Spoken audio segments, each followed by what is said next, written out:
नमस्कार, श्री कुकिंग मध्ये तुम्हा सर्वांचे खूप खूप स्वागत आहे। तर आज आपण बनवणार आहोत लहान असो किंवा मोठे सगळ्यांना आवडणारा झटपट चमचमीत तयार होणारा पास्ता रेसिपी। तर ही रेसिपी बनवायला खूप सोपी आहे आणि झटपट अशी तयार होते। चला मग वेळ न घालवता रेसिपीला सुरुवात करूया। तर इथं मी एक पातेलं गॅसवर ठेवून घेतलेलं आहे। यामध्ये मी 2 ग्लास पाणी घालून घेतलेलं आहे।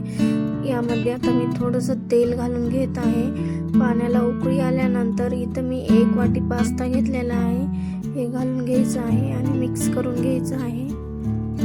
आता ही पास्ता मीडियम गॅसवर 80% शिजवून घ्यायचा आहे। 4 ते 5 मिनिट शिजवून घ्यायचं आहे मीडियम गॅसवर।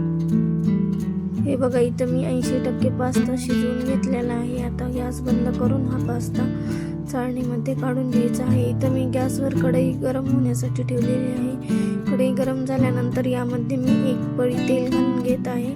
1 चमचा जिरे, 7 ते 8 लसूण पाकळ्या बारीक चिरून घेतलेल्या आहेत ते घालून घ्यायच्यात। 2 मिरच्या बारीक कट करून घेतलेल्या आहेत ते घालून घ्यायचं आहे। हे सर्व छान असं तेलामध्ये परतून घ्यायचं आहे।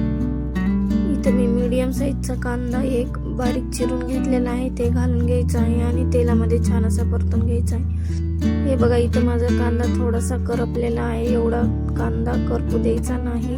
तर इथं मी मीडियम साईजचा 1 टोमॅटो चिरून घेतलेला आहे बारीक, ते घालून घ्यायचं आहे आणि छान असं परतून घ्यायचं आहे। आता यामध्ये मसाले घालून घेऊ। अर्धा चमचा हळद, 1 चमचा लाल तिखट आणि चवीनुसार मीठ घालून घ्यायचं आहे।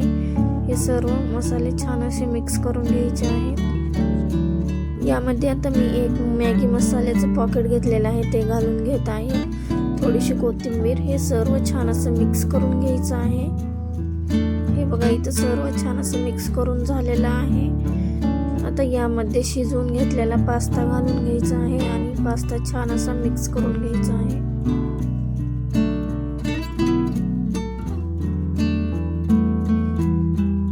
बघू शकता तुम्ही, पास्ता छान असा मिक्स करून झालेला आहे। आता यामध्ये मी 2 चमचे सॉस घालून घेत आहे, टोमॅटो सॉस। तुम्ही कमी जास्त सॉस करू शकता आणि हे छान असं मिक्स करून घ्यायचं आहे। सॉस मिक्स करून झाल्यानंतर पास्ता मीडियम गॅसवर 2 ते 3 मिनिट छान असा परतून घ्यायचा आहे। हे बघा, इथं पास्ता छान असा परतून झालेला आहे। आता यावर मी थोडीशी कोथिंबीर घालून घेत आहे आणि छान असं मिक्स करून घेत आहे। हे बघा, इथं आपला पास्ता खाण्यासाठी तयार झालेला आहे। आता मी गॅस बंद करून घेते। हा आपला झटपट असा पास्ता तयार झालेला आहे। तुम्ही पण या पद्धतीने नक्की करून पहा। तर तुम्हाला ही रेसिपी कशी वाटली ते मला नक्की कमेंट करून सांगा। रेसिपी आवडल्यास लाईक, शेअर, सबस्क्राईब करायला विसरू नका।